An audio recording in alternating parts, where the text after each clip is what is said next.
ज्या रायगड जिल्ह्याकडून उभ्या महाराष्ट्राच्या राजकारणाची सूत्र हलवली जातात, जिथली नेते मंडळी राज्याला दिशा देण्याच्या बाता मारतात, त्याच रायगडमधील श्रीवर्धन, म्हसळा आणि तळा या संपूर्ण भागामध्ये आज ऐन उन्हाळ्यात जनता थेंब थेंब पाण्यासाठी तडफडावी ही अत्यंत संतापजनक आणि दुर्दैवी बाब आहे। एका बाजूला सत्तेची मोठी पदं, मंत्रीपद आणि खासदारकी घरात असताना राष्ट्रवादीचा अभेद्य बालेकिल्ला समजल्या जाणाऱ्या या भागात आज महिलांना मैलोन मैल पाण्यासाठी वनवन भटकावे लागते। राज्याच्या महिला व बाल विकास मंत्री आदिती तटकरे या स्वतः इथल्या आमदार आहेत आणि त्यांचे वडील सुनील तटकरे खासदार आहेत, तरीही त्यांना आपल्या मतदारसंघातील माता भगिनींच्या डोक्यावरचा हंडा उतरवता आलेला नाही आणि निष्पाप बालकांना दूषित पाणी प्यावे लागत आहे। हाच आजचा सर्वात मोठा प्रश्न आहे।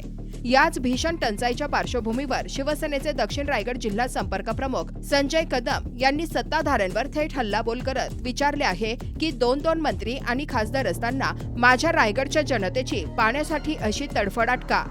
विशेष म्हणजे शासकीय यंत्रणा ढिम्म झाल्यावर संजय कदम यांनी कोणत्याही सरकारी टेंडरची वाट न पाहता स्वतःच्या खर्चानं पाण्याचा टँकर पाठवून गावकऱ्यांची तहान भागवली, ज्यामुळे कुंभकर्णी झोपेत असलेले प्रशासन खडबडून जागे झाले।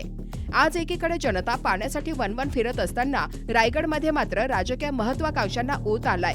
आदिती तटकरे यांचे भाऊ अनिकेत तटकरे विधान परिषदेच्या निवडणुकीसाठी पूर्ण ताकदीने रिंगणात उतरले आहेत, तर आमदार भरत गोगावले हे रायगडच्या पालकमंत्री पदासाठी कमालीचे इच्छुक आहेत।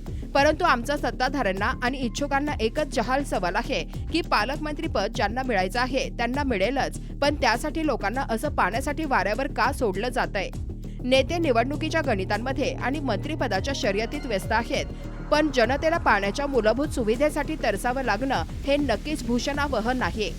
आता तरी या लोकप्रतिनिधींचे डोळे उघडणार का, हाच मोठा प्रश्न आहे। तुम्ही पाहत आहात विस्टा न्यूज मराठी।